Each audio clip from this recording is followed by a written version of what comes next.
Hi everyone, I'm Jane. I'm ACC Beavers and Merseyside Scouts, and today I'm chatting with Dave and I'm chatting with Laura to find out all about their experience of going back face to face. So Laura and Dave, tell us all about yourselves and where you are. Okay, my name's Laura. I'm the 7th Bebington Beaver Scout leader. We're based on the Wirral, and this is my husband.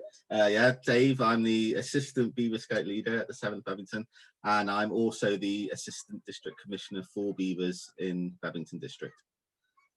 Welcome, and just give us a little bit of a background story, very briefly if you can, as to why you chose to go back to face and if you were doing anything previous to that. Well, right from the beginning of lockdown, we started initially by using Facebook Live and posting videos on there, and then very quickly moved over to Zoom meetings. So we've met virtually throughout the lockdown period, including during the summer holidays.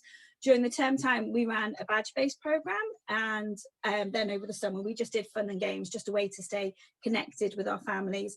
But from the moment we found out that we could go back, we were raring to get back to meeting our young people face to face.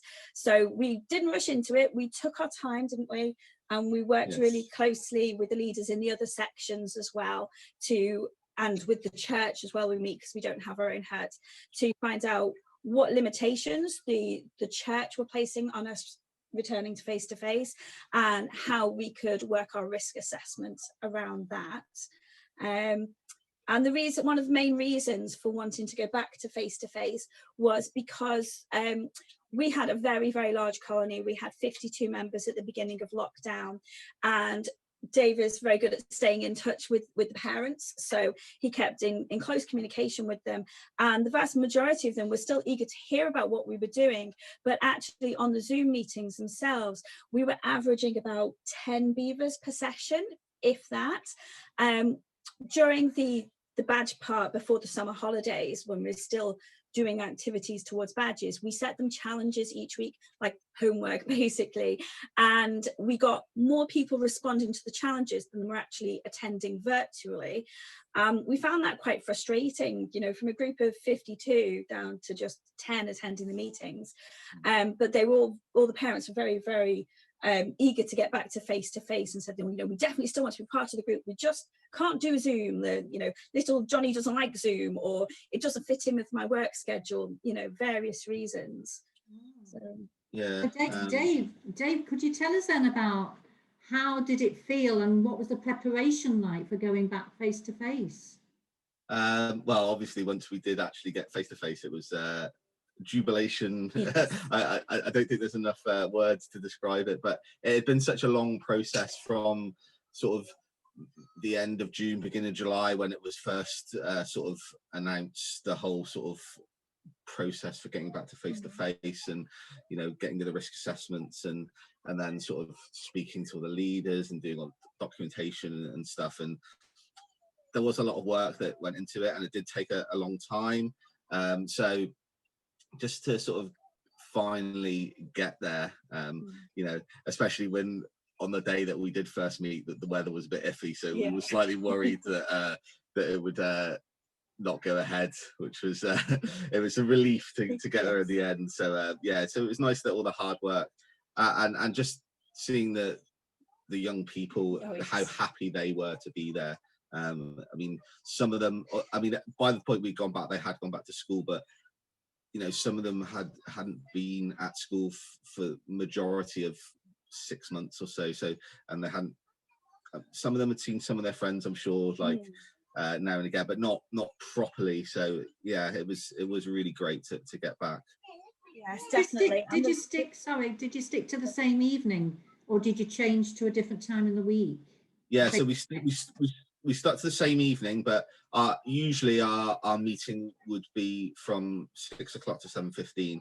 Now, because we've got a fair few beavers fitting in with the limitations of maximum 15 children, that was never going to work just to have the one slot. So we've now switched to having we've essentially got 3 sessions, one running at 5:15 to 6 o'clock, and then 2 running at the same time from 6:15 to 7 o'clock. So you've got sort of 3 sessions in 2 time slots running for a slightly shorter period, but I mean, it's better to have that shorter periods than not at all. Yes, and especially we're especially lucky that the church site where we meet is so large, and thankfully has some outside lighting, so we can keep, you know, the two concurrent sessions very much apart with no issues whatsoever.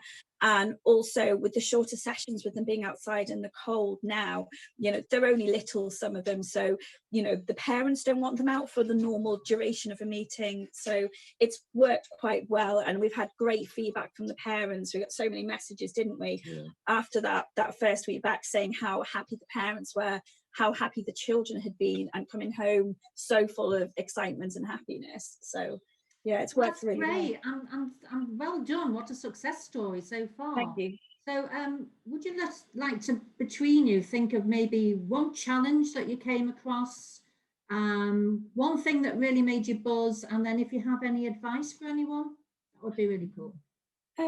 So I think what we were worried about in the planning stages with both virtual and returning face-to-face is, how are we going to do this? I mean, we've both been scouting for a very, very long time, and you do get set in your ways. You have a pattern to how you plan programs and how you structure activities, and both virtual and return to face-to-face under these restrictions has required us to completely turn our thought processes back to front and inside out.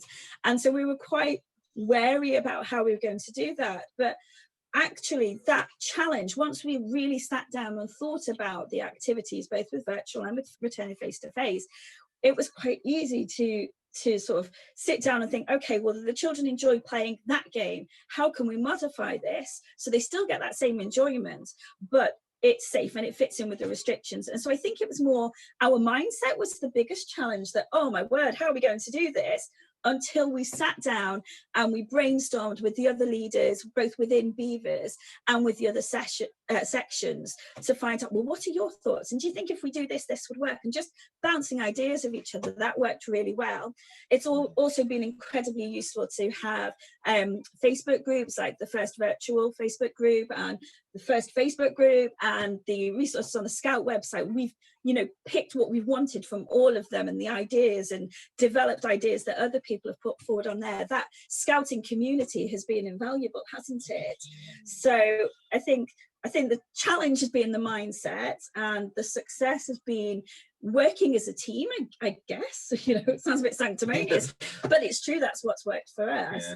And I think the biggest joy is just been seeing those young people after so much time, and knowing that despite that delay, they have still worked towards badges, both through our structured program, and we're just constantly saying to them, oh, just keep us informed. What are you doing at home? Tell us what you've done. And we've been quietly ticking off boxes, you know, oh yes, they've done that, that fits towards that badge.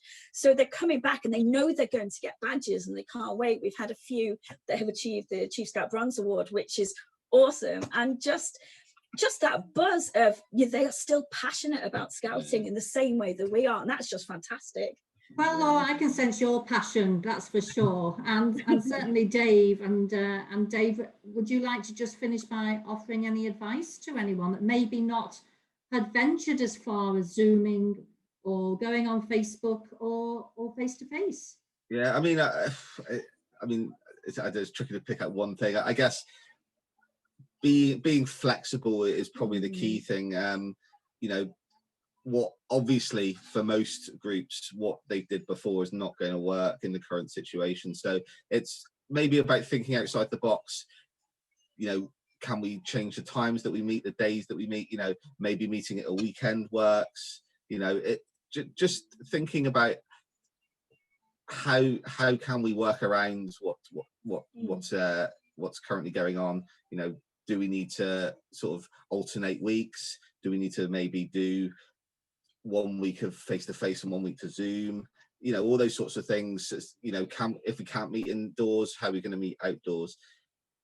Also, I'd say it's just, you know, sort of take your time, think about it, talk to everyone who's involved, all the leaders at your group, your executive committee, your district, you know, and the parents, yeah.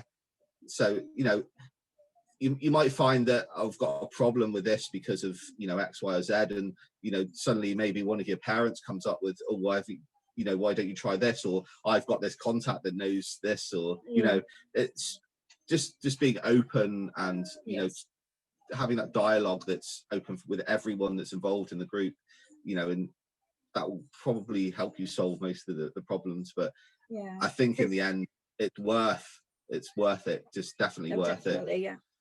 It sounds like you've got a great network of communications going there, and I can't wait to hear about how it develops for you all. And thank you for sharing everything tonight. Will you please thank all your team, all your leaders, everyone involved, and perhaps you could send us some photos and tag Merseyside Scouts so we can see how your face-to-face in particular is going, and that might encourage others as well. We would do. Thank you very much, Laura and David. Thank you. Thank you for having us. Cheers. Bye. Take care. Bye-bye.